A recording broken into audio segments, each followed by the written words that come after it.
It is time for what should be an awesome match of professional StarCraft 2. What I got for you today is a Zerg vs Terran between two players that have got a bit of a unique playstyle. Maybe the Terran player more so than the Zerg, but we'll go over that in just a little bit. Spawning in the northwest corner of Ascension to IRLE, playing with the blue Terran pieces and the most recent GSL victor, which is of course the highest level tournament in all of StarCraft 2, he goes by the nickname of Gumiho. And his opponent spawning in a cross position and playing in red, playing with the Zerg pieces, probably having the best month of his life, we've got none other than Rogue. Now obviously I haven't seen this game right here, right, but Rogue has not really lost a single series over the last couple of weeks. The guy has been on an absolute tear, and literally every single game that I've seen him play, he's just simply won. So it should be a very exciting game right here, I'm not gonna lie. Rogue most definitely seems to be on fire right now, but he's up against Gumiho. Recently, Rogue has of course mixed in a lot more Hydralisk, by the way, in the Zerg vs Terran matchup. Interestingly enough, the Hydralisk was not considered to be a viable unit for such an extended period of time, but recently, of course, there was a slight buff to the Hydralisk a couple of months ago. Zerg players have gotten way better at spreading creep in general, and, you know, the Hydralisk Bane composition that is so very popular in Zerg vs Protoss, all of a sudden has found his way in the Zerg vs Terran matchup as well. Now, like I said, Gumiho recently won the GSL finals, and the GSL is a very, very high level tournament, probably the most stacked in the entire world outside of BlizzCon, which is obviously the global finals every single year. But Gumiho had to go up in the finals against none other than Su. Now, in case you're unfamiliar, Su is considered to be the best Zerg player in the world. I don't think there's a whole lot of, speculation about that. The guy's an absolute monster, and in particular, against Terran. When it comes to the Zerg vs Terran matchup, Su doesn't really lose against Terran players that have based their composition around the Marine, the Marauder, and the Medevac. When they base their composition around biological-based units, generally speaking, Su doesn't really lose, and Gumiho knew that he had to pull a rabbit out of a hat.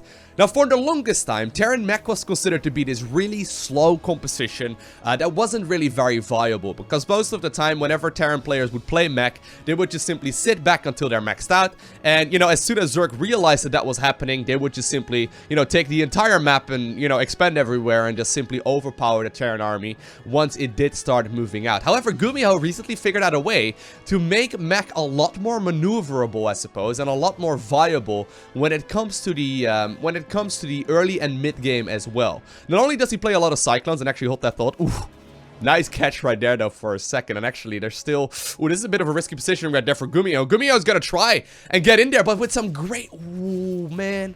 Did you see that? That was such a cute little move with some great positioning right there on that spawning pool. There was a full wall of right there, and indeed, Rogue did end up catching that Reaper, although it doesn't really matter all too much. I mean, Link Speed is just about to finish up here anyway. It's still going to be a nice little bit of mental victory. But regardless, to get back to the point I was trying to make, Gumiho has figured out a way to make Terran Mech a lot more mobile. Besides the fact that he plays a lot of Heli and Hellbat Cyclone-based compositions, he's also started mixing in a ton of Medevacs. And historically speaking, right, like I said, Mech is considered to be this slow, unit composition where you just simply sit back and you don't really move out until you are maxed out. And Gumiho, he's been going for Hellbat drops, he's been going for Thor drops, and he makes a lot of Medevacs. Now, speaking of which, he's actually making one right now as well, although he may actually be playing Bio in this game.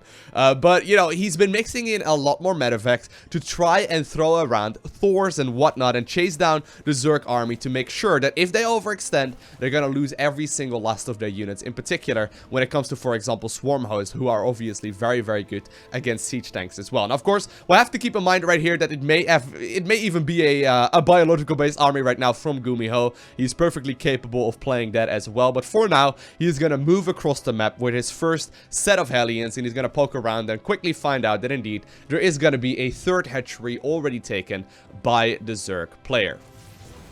Rogue for the time being, not adding on a Roach Warren whatsoever just yet. He did get that Zergling speed as well as the Overlord speed, so he's going to be able to figure out precisely what's going on here for the Terran player. Already getting that Spore Crawler to deal with any kind of potential Liberator play. And so for now, actually, he's just simply sticking on the Zerglings and then also the Queens to defend against all of this early game pressure. Now, of course, that is playing with fire. You got to be very careful, but with some nice target firing right there, one of the Hellions does end up dying. Already though, very early on into this game, we see that third command center taken, and apparently Gumiho is feeling confident because he's just simply taking that one on the low ground. It still has not gotten scouted just yet. Rogue does still have that overlord around here, but I don't know if he's gonna have vision of this. He does indeed see it right there in the nick of time, and that's a rather big tell, but at the same time, there are 3 Marines that moved across the map that are gonna try and do a little bit of damage. Now, judging by this setup here already, I think that indeed we are in for a treat because Gumiho looks like he is indeed transitioning towards that composition I was talking about. I love, like, I've been calling it like battle mech, I suppose, where the difference would be that standard mech, like quote-unquote standard mech, would just simply sit back for an extended period of time. And, you know, Gumiho plays this super active style of, like, battle mech where he moves across the map all the time with the army that he's got. So he's going for the Cyclones, he's going for the Cloaking right now as well, and for a couple of Banshees. And on top of that, it looks like he's going to try and drop off these Hellions inside of the main base of the Zerg player. Beautiful pickup right there in the nick of time. And while apparently there's also a Liberator here trying to do a little bit of damage, there are already defenses in place to make sure that this won't really deal the damage that Gumiho is looking to do. And actually, a little bit of an overextension right there. It does look like it will end up dying. Matter of fact, just barely boosting on out of there. And I think that for now, at the very least, Gumiho will be forced to go home for a little while longer.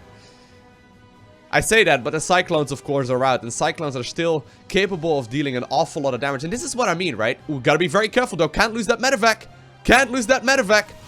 Well, he lost it eventually, but not before dropping out 2 of the Hellions as well. But this is what I mean. Look at this composition. It's mech.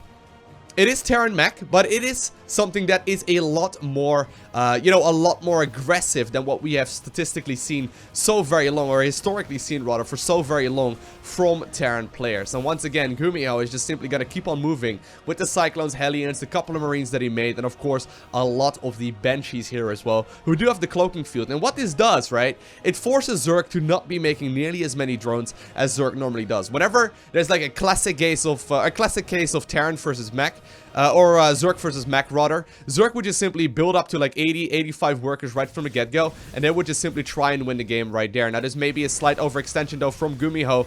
Great positioning, however, on these Hellions, causing a bit of a Zergling barbecue, and once again, it does look like the Hellions will be able to get him out of there. So notice, he's only just now adding on more and more factories, and there we also do see that Thor production, and then the double medevacs. Look at this. Like, he's not rushing out siege tanks, and I know I get really hyped about this. I'm kind of a nerd, guys. I'm sorry. I really talk, you know, I love talking about strategies. But anyway, he's not rushing out siege tanks, right? Which used to be the case for so very long. He's not actually doing anything along those lines. He's just simply playing the style that Gumiho has made so very popular recently. And while he is adding on more and more factories, and eventually I'm sure that he's going to make siege tanks as well, he's securing such a huge economy while pressuring the Zerg player and really keeping track of everything that's going on while building up a force that can actually counter the Zerg. I love this. Instead of like allowing Zerg to immediately go up to 80 workers, he's actually matching the Zerg player in economy right now.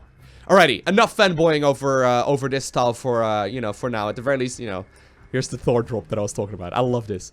Thor drops are so menacing. They recently got a second armor as well that makes them a lot more viable against early game Zerglings and whatnot, and I guess the Hydralisks are going to be very popular. Here's something that I love from Rogue as well though. Look at this. The triple evolution chamber. That allows Rogue, knowing that this game is probably gonna go the long way, right?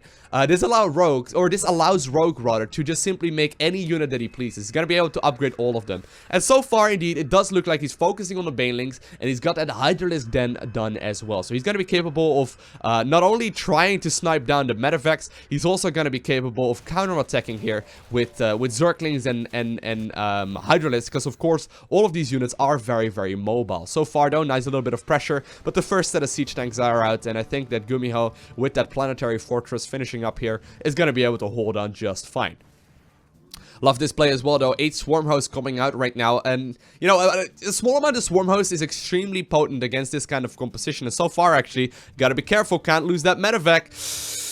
Gumiho is trying his very best to get towards that high ground, and eventually he will be able to do exactly that. Solid play though, so far, to make sure that he's getting the most out of this composition. But still, look how much movement there is going on this map, right? Compared to your classic case of Terran Mech. Already going up to that 5th command center even, which is so uncommon, and Gumiho is just simply building up that economy to get out a very large mech army early on into this match. Now, the Swarm Hosts are just about to come out, right? And Swarm Hosts are incredible incredible for Zerg, in particular against siege tank lines. I mean, the Swarmhouse Locusts, they deal a lot of damage. Of course, siege tank have this tendency to, like, fire against each other as well. But at this point, Gumiho has found a nice fresh clump of Hydralisk. He will be able to pick those all off very easily. Of course, all of these Hellions and you know, Hellbats dealing bonus damage against light units. And I guess what the Hydralisk are, they're going to be able to roast through those very easily. And so far, Gumiho has been getting a ton of value out of the small amount of army that he's got.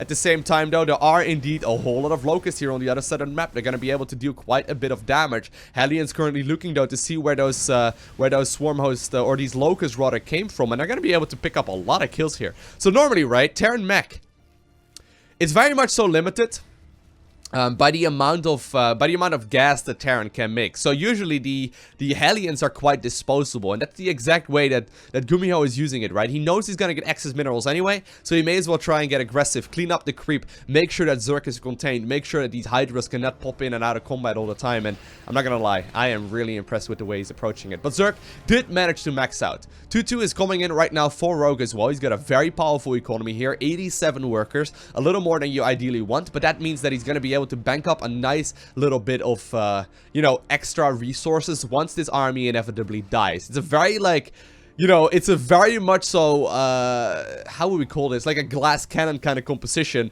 where Zerg has got to be very careful here with its positioning. But here we go, the Locusts once again moving onwards. A couple of Hellions trying to make their run by as well. But the Locusts, they deal so very much damage against all of these units. Beautiful pickup micro right there, saving that Thor from taking the damage there. And look at the amount of value here that he's getting out of that medevac. But the question is there not just simply a little bit too much Zerg over here? Of course, a lot of supply is going to be caught up in these swarm hosts. The Zerg army actually not really looking very menacing whatsoever. I think he may have got a little bit too many swarm hosts. And Gumiho, he is currently trying to see if he can already close out this game right now. But his first maxed out army, gotta keep in mind, he's still got a ton of command centers just simply happily mining away. So this army is quite disposable. But look at the amount of siege tanks available here already. Bunch of medevacs in this composition as well, healing up all of those hellbats. But here we go, the swarm host Locusts once again moving forward. The siege tanks, of course, cannot be picked up anymore while they are in their sieged up mode. And the Locusts, the Banelings, and the Hydralisk, as well as the Queens in the back,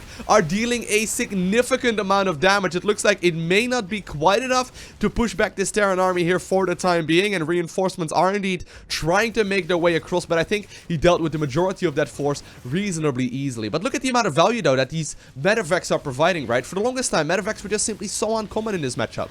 A lot of Zerglings and Hydralisk are still being built. Once again, that weird composition here from the Zerg, something that wasn't very common, but it's dealing with all of these units very, very nicely. Now, do we already see a Hive? Yes, the Hive is indeed done. So Rogue is going to be capable of potentially switching towards those Ultralisk, to those Brute Lords, Vipers, and, you know, the 3-3 upgrades here very shortly as well. A lot of the Swarm Hosts right now also trying to make their way towards that fourth base positioning, while the Roaches, or rather the Hydras and the Zerglings, take control here of the center of the map. And the Locusts are going to go straight after the command center. Are they going to be able to get it? Oh my god, the damage output of Locust is insane. And of course, in the meantime, the Swarm Hosts are already back home, trying to make the best of this bad situation. And that hold right there from Rogue was crucial. Now it means that he is smelling blood likewise. He's going to try and go after all of these command centers. Already picked up one, picking up the second one here as well. A lot of the siege tanks apparently caught behind those supply depots. And with a ton of SCVs going down as well, all of a sudden,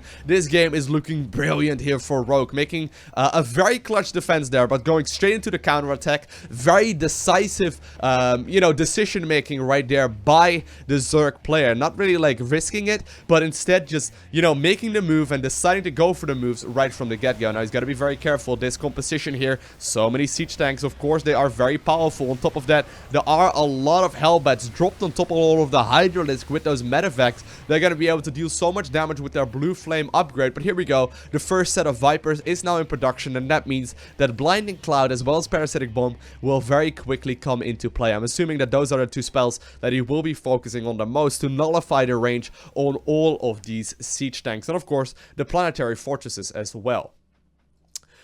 332 is now also researched here by Rogue. He's going to try his very best to get some more damage in. But at this point, I mean, the economy from Gumiho took a massive hit. I mean, of course, he's still going to get a lot of income because of those mules. But, you know, he's forced to create another command center right there and lift it up to send it over to the previously acquired third base location. And on top of that, I mean, he's simply trying to reconstruct a command center here on the left-hand side of the map as well. Swarm host now once again moving very aggressively right there, catching one of those units very easily, and I think they're going to be capable of going after that production. But this is what I mean. Look at the mobility that the medevacs provide to this army. It's so cool. It's so uncommon. It's so cool to see.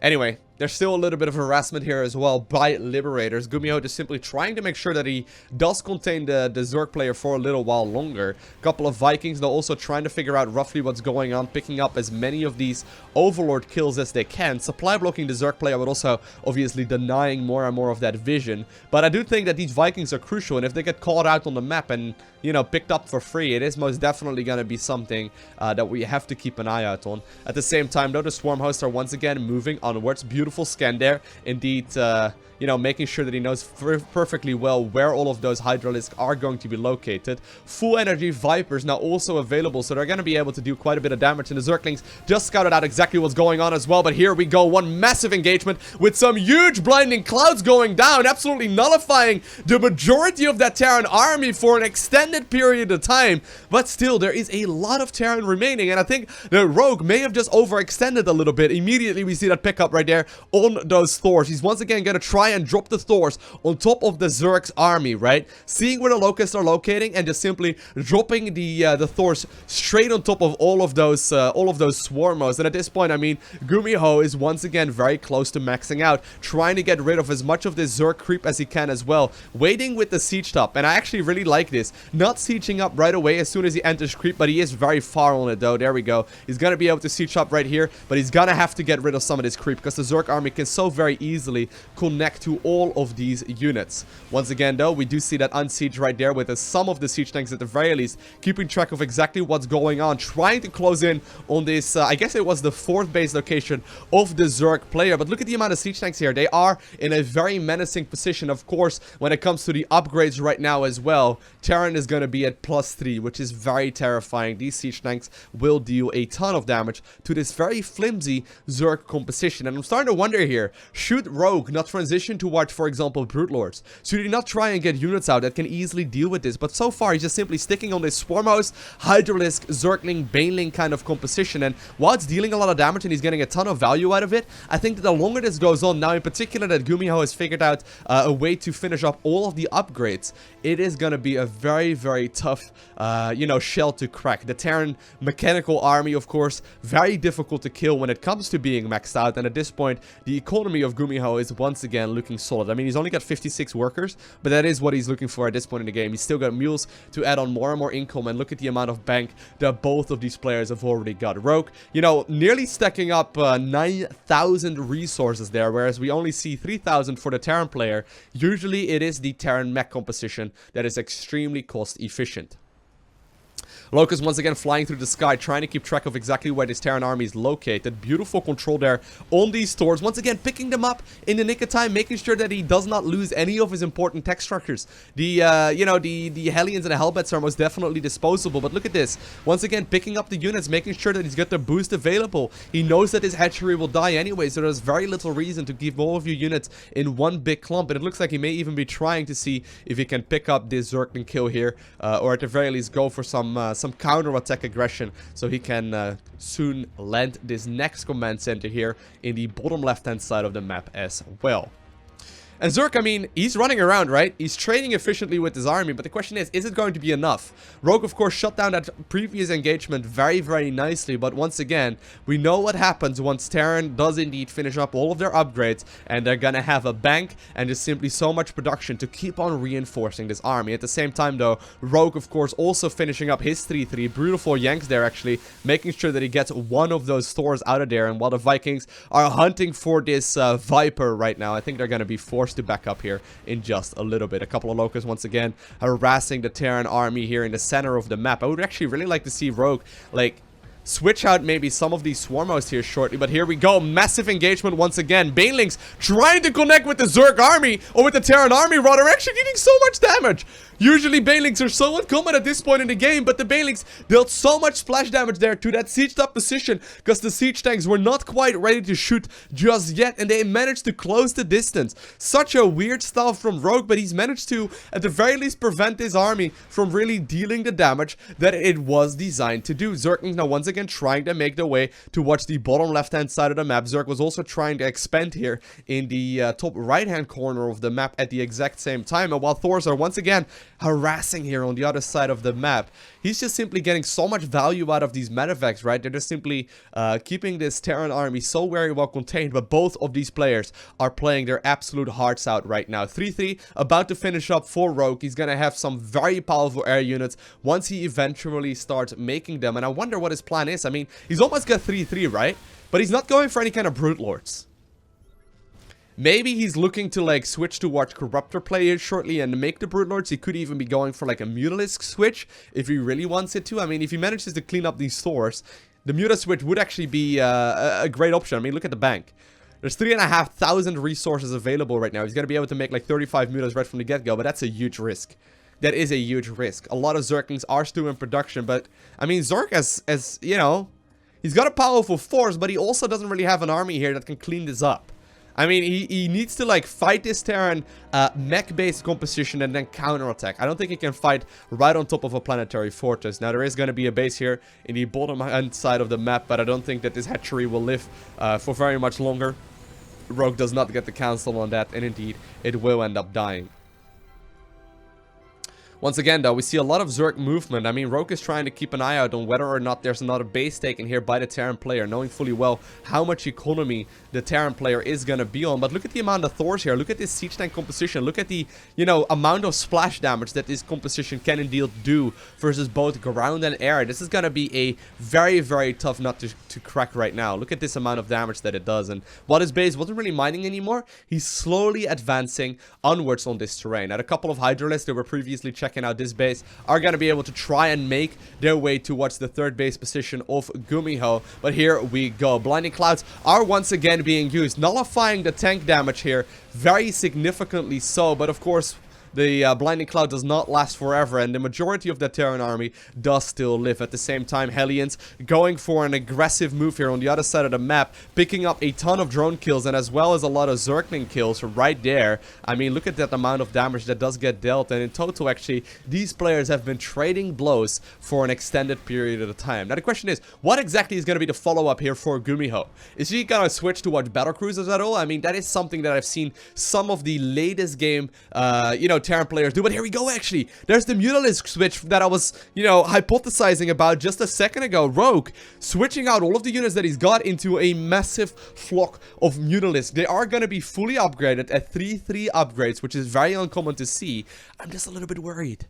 Look at the amount of Thors that are still left over. I mean, it's 9 right now. They deal so much splash damage. This may mean, though, that Rogue does not plan on engaging this Terran army anymore. That he's just simply going to go for the counterattack every single time that the Terran tries to move across the map. But it is... I mean, look at the amount of bases that are taken here for Gumiho. He's going to try and just simply secure every single base on his side of the map. And... well, Rogue is still getting a lot of value out of the units that he's got. I wonder if the Mutas are going to be as powerful as as Rogue thinks they are. I mean, look at this. This is going to be either very dirty, one-sided in the Zerg's fashion, or these Mutas are going to take a couple of pot shots before they can magic box their way on top of the Thors, and they will just simply end up dying. Now, every single last of these Vikings will indeed end up getting killed, but at this point, I mean, while there's still a big bank here for the Protoss, or for the Zerg player, he is slowly losing all the gas that he has, and I mean, look at this, the amount of damage that's being dealt, and the amount of time that's being bought by these medeffects once again. The Thor drops are dealing so much. At the same time, though, a lot of drones that just now get killed as well. So much damage here being dealt all over the map. Zerglings as well as Hydralisks picking up another command center here on the bottom side of the map. But I wonder, was this the correct tech switch for the Zerg player to make? Would I have not rather seen a whole lot of, you know, a whole lot of Brute Lords? I mean, Brute Lords, of course, very slow. They're going to be very tough to play against this Thor-based composition as well, because they're very good at anti-air. But there is so much value coming out of this Terran army right now that I wonder if there is going to be enough Zerg army here remaining to clean this up. Another base will end up dying too, so this base will fall. But Rogue, he's gonna have a hard time cleaning up all of these Zerg or all of these Terran units. I mean, is he even trying to engage this? Is he even willing to fight this Terran fort right at this point in time? I mean, he's going for a counterattack. He's dealing a ton of damage. There's only a handful of workers remaining, however, here for the Zerg player, and this Terran army is not leaving creep anytime soon. It looks like Gumiho may very well be smelling blood right now. Another missile turret does get picked off, so that does mean that this base is also going to be completely vulnerable to all of those Mutalisks. Hydra's rather trying to do as much value as they can, and while the Swarmos have all been picking up a ton of games throughout the entirety of this match, or a ton of kills here throughout the entirety of this match, I wonder if this is going to be enough. I mean, only a handful of mutas remain, and the Terran army is advancing towards the natural. A huge scan goes down as well. Will confirm that there is no longer any mining here for the Zerg player whatsoever, and while Gumiho has also depleted his entire bank, right, there is very little mining here happening for both of these players, with the exception of a little bit of long distance mining, and so many worker kills are indeed picked off here for either side. I can't help but wonder if this Terran mechanical based army was just simply not a little bit too powerful for Rogue to crack. I don't think the Muta transition right there was the one that he was looking for. He did just kill a lot of Thors before he made that transition towards the Mutas, but the question is, are there not just simply way too many Terran units left over? I mean, the production of Gumiho was still staggeringly high. He was making like 6 Thors at once, and with 2 rounds of those, you're gonna be able to counter any amount of Mutas with absolute ease. Still making 4 Thors at a time right now, knowing fully well that the only real threat that he's under is those of the Mutalisk. Look at the damage though that these Locusts are gonna be able to deal. It's very little once again because the Thors are picking up the Locusts before they can land, and it looks like in a brilliant game right here, Gumiho is gonna be able to clean up his opponent, and I don't think that Rogue can quite believe it. I mean, he had 8,000 resources right there, right? Making every upgrade in the book, making sure that he could make any Zerg unit that he wishes, and still, by just simply getting out-controlled right there and outmaneuvered by Gumiho. I know that some people may not appreciate this as much as I do, but playing this kind of style right from Gumiho, it is so very hard. I mean, I'll be honest. The classic style of playing Terran Mech, it may not be the most difficult one.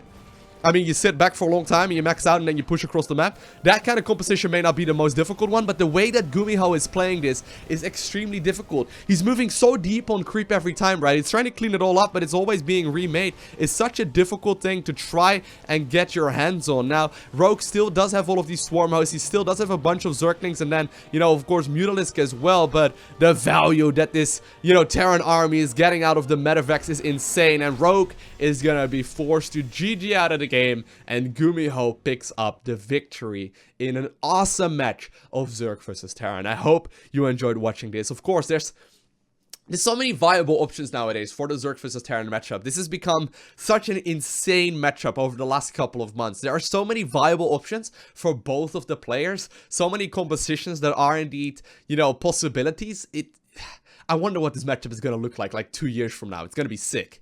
It's going to be really good because it's only going to develop more, right? I mean, every single time we see a map pool change, all of a sudden new strategies are viable. And I mean, already there's like this complete opposite side of the spectrum where we see, you know, the Zerglings, the Mutalisk, and then the Baneling armies clashing with the biological based compositions from the Terran. And then there is this right now. It's something that is still relatively unexplored. I mean, let's be honest, Gumiho is only getting better at this style the longer this goes on. Other Terran players have started copying this as well, but they have not been able to get nearly as much success as he has.